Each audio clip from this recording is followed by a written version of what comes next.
Summary of 1 Chronicles 16 to 20 NLT. Chapter 16. David brings the Ark of the Covenant into Jerusalem with great celebration. He offers sacrifices and appoints Asaph and his relatives to lead worship and give thanks to God. David then delivers a psalm of thanksgiving, praising God for his covenant with Israel and his faithfulness to them.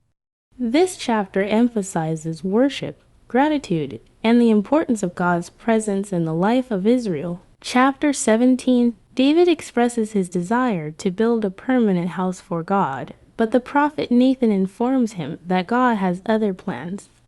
God tells David through Nathan that he will build a house dynasty for David, and his descendants will reign forever.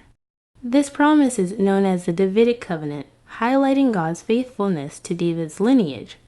David humbly receives the message, thanking God for his promises and acknowledging his greatness. Chapter 18. David achieves military success, defeating the Philistines, Moabites, Edomites, and others, extending Israel's territory. The chapter also highlights the establishment of David's royal administration, with officials appointed to oversee the conquered lands.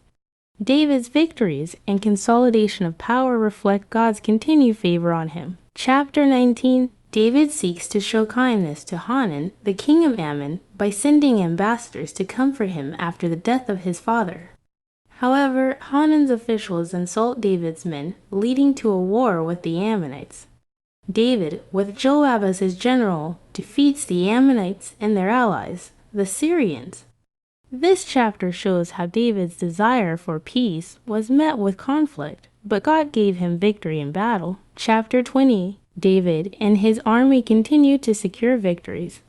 The chapter records a battle against the Philistines, where David's warriors defeat them and kill their giants, including a descendant of Goliath.